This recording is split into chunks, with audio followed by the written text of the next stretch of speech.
In the shadowed halls of ancient Rome, where power dictated life and death, few stories unveil the depths of human cruelty like that of Sporus. His life intertwined tragically with Emperor Nero, a man infamous for bending reality to his will. Sporus's tale was not one of ambition or rebellion, but a chilling display of what absolute authority could destroy.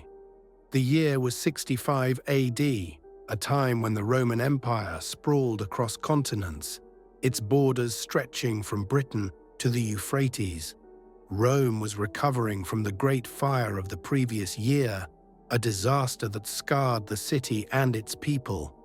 Nero, seated in his opulent golden house, faced whispers of blame, whispers that painted him as both an instigator and a madman.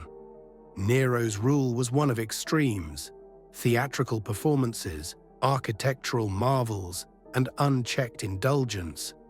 Yet his excesses hid a darker truth, a mind teetering on the edge. The emperor's grief over the sudden death of his wife, Poppaea Sabina, exposed his obsessive nature. Some claimed her death came at Nero's hands during a violent outburst. Others blamed complications from childbirth. Amid this chaos, Sporus emerged, a young freedman in Nero's household. His ethereal beauty caught the emperor's eye. To most, his resemblance to Poppaea was a coincidence. To Nero, it was something far more sinister, a chance to resurrect the wife he had lost, no matter the cost. For Sporus, it was the start of an unimaginable nightmare. Nero's fixation with Sporus was immediate and consuming.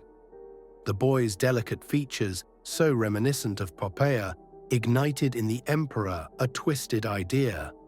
This wasn't admiration or infatuation, it was a desperate attempt to mold Sporus into a living replica of the woman Nero had lost. The emperor's command was swift and irreversible. Sporus was to be castrated. The procedure, performed by palace physicians, was not just physical mutilation, it was a complete erasure of Sporus's identity. His future was now defined by Nero's obsession, his body altered to fit the emperor's vision. In the sterile luxury of the palace, Sporus endured the procedure. The marble walls absorbed his protests, and his suffering was dismissed as insignificant. When it was over, he was no longer seen as himself, but as an object of Nero's design. The emperor renamed him Sabina, after his late wife, and began presenting him as such to the court. Nero's next step was even more shocking. He announced that he would marry Sporus in a public ceremony. Roman society, already accustomed to Nero's eccentricities, was unprepared for the grotesque spectacle that followed. Sporus, dressed in the finest women's clothing and adorned with Poppaea's jewelry, stood at Nero's side as his bride. The ceremony was lavish, filled with rituals that mocked tradition. Nobles and citizens alike watched in horror as Nero celebrated what he saw as a victory over grief, while Sporus became a pawn in an emperor's delusion. The aftermath of the grotesque wedding plunged Sporus deeper into a life of humiliation. Nero paraded him through Rome as his empress, forcing him to attend public events, ceremonies, and banquets. Dressed in extravagant gowns and adorned with jewels once belonging to Poppaea, Sporus became a living spectacle, a symbol of Nero's unrestrained madness. To the Roman public, the sight of Sporus was both unsettling and pitiful. Citizens whispered about the strange figure at the emperor's side, a young man forced into the guise of a dead woman. While Rome had endured Nero's eccentricities for years, this display pushed the boundaries of what even his most loyal subjects could tolerate. For Sporus, survival meant playing the role Nero demanded. He moved with the grace expected of an empress, addressed Nero in the same tones Poppaea might have used, and suffered silently through the constant charade. His identity, once his own, had been systematically erased. Behind closed doors, the reality of Sporus's situation was even darker. Nero's possessive obsession grew increasingly volatile. When Sporus failed to perfectly embody the memory of Poppaea, the emperor would lash out in fits of rage. Yet, in moments of twisted affection, Nero showered him with gifts and spoke to him as if Poppaea had returned.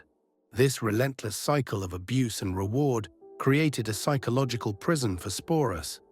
He was no longer a person, but a vessel for Nero's delusions, a fragile construct built on the ruins of his own identity. As Nero's obsession with Sporus deepened, their relationship became a disturbing performance for the empire and beyond. Nero took Sporus on tours of Greece, where the emperor flaunted his empress before foreign dignitaries and aristocrats. At each stop, Sporus was expected to maintain the illusion, presenting himself as the perfect replica of Poppaea. For Sporus, these journeys were especially harrowing. In unfamiliar surroundings, surrounded by strangers who either believed the charade or feigned acceptance, he was forced to adopt a persona that erased his true self. Every word, every gesture had to align with Nero's expectations. Failure was not an option. Meanwhile, Nero's mental state deteriorated further. His behavior grew more erratic, and his cruelty towards Sporus intensified. The emperor's grief for Poppaea had transformed into a consuming madness, and Sporus bore the brunt of it. Yet Nero's moments of tenderness, gifting Sporus lavish jewels or speaking softly to him in private, only deepened the boy's torment. For the Roman elite, this bizarre spectacle highlighted the emperor's instability. Behind the smiles and applause at Nero's appearances, whispers of dissent grew louder. The sight of Sporus, an empress in name but a young man beneath the facade, became a symbol of the empire's decay. The world Nero had constructed around Sporus was fragile, held together by the emperor's will and the silence of those who feared him. But cracks were beginning to show, and they hinted at an unraveling far greater than anyone could predict. As Nero's grasp on power weakened, so did the illusion he forced upon Sporus. By 68 AD, political turmoil and rebellion threatened the emperor's reign. Discontent festered across the empire, with governors and generals rising against Nero's rule. The luxuries of the palace and the twisted theatrics involving Sporus became glaring symbols of Nero's decadence. In the face of mounting opposition, Nero clung desperately to his distorted reality. He continued parading Sporus as his empress, even as the empire crumbled around him. For Sporus, the escalating chaos only added to his torment. The once opulent gatherings where he was displayed became tense, filled with fearful whispers and forced smiles. As Nero fled Rome in the wake of the Senate's declaration of his deposition, he took Sporus with him. Even in his final days, Nero's delusions persisted. He reportedly referred to Sporus as his loyal companion and even devised a macabre plan for them both. If capture was inevitable, Nero intended to stage a theatrical double suicide, with Sporus playing the role of Poppaea in their final act. The plan never came to fruition. Nero's enemies closed in, and the emperor, unwilling to face humiliation, took his own life. His death marked the end of a dynasty and a period of unbridled excess. For Sporus, Nero's death offered no liberation. The young man, now stripped of his protector and captor, found himself caught in a new web of power struggles. Freed from Nero's control, but still bearing the scars of his ordeal, Sporus became a pawn once again in the political machinations of Rome's elite. With Nero's death, Sporus's nightmare did not end. He became a prize for the new players in Rome's treacherous political arena. Otho, one of Nero's successors, claimed Sporus as his own, parading him as a symbol of continuity with Nero's reign. Sporus, now stripped of even the faint illusion of agency, was forced to navigate this new captivity. Otho's rule was brief, lasting only a few months, and his fall brought Sporus into the hands of Vitellius, the next emperor. Vitellius treated Sporus with mocking cruelty, subjecting him to public ridicule.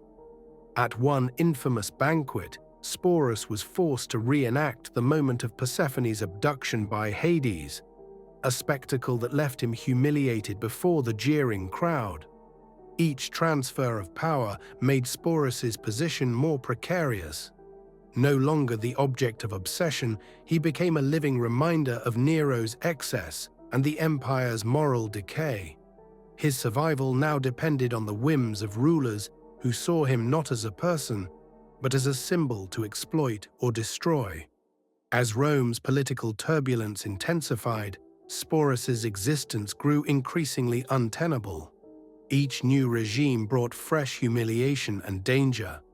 Once a prized possession of Nero, he now symbolized a past many sought to erase. Vitellius's cruel spectacle marked the lowest point of public degradation, leaving Sporus both broken and exposed.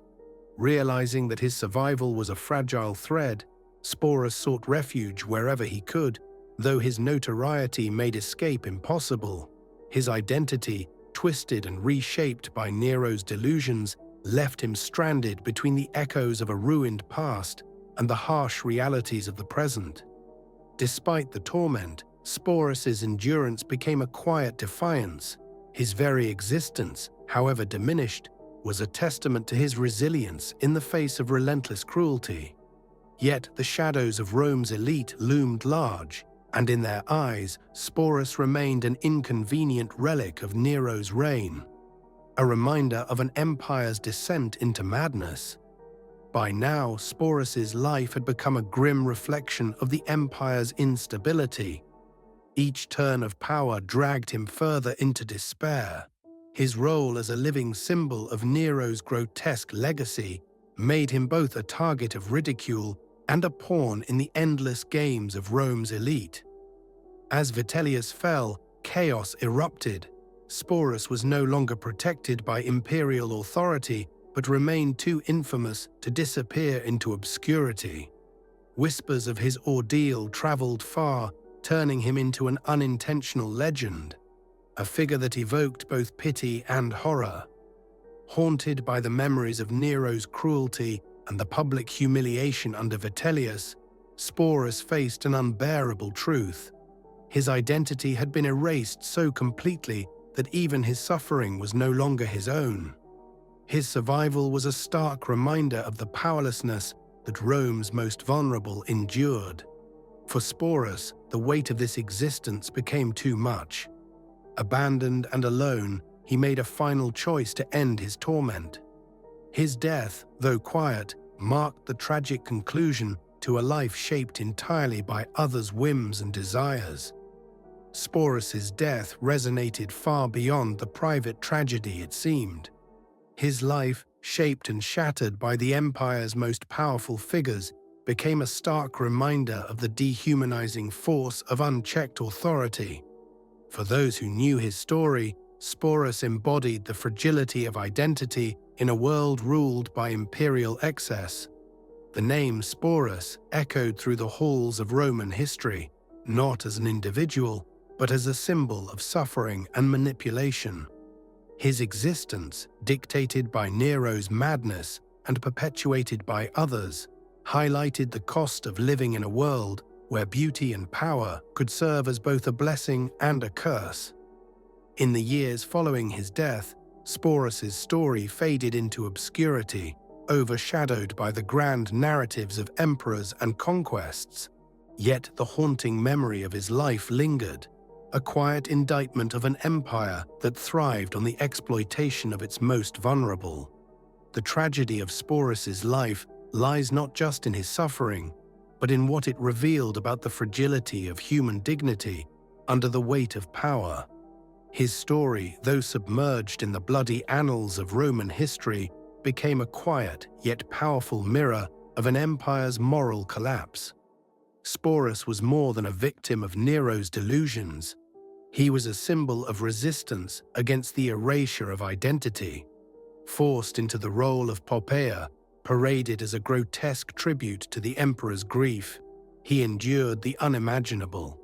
Yet even as Nero's Rome crumbled, Sporus's existence exposed the cracks in the empire's gilded facade.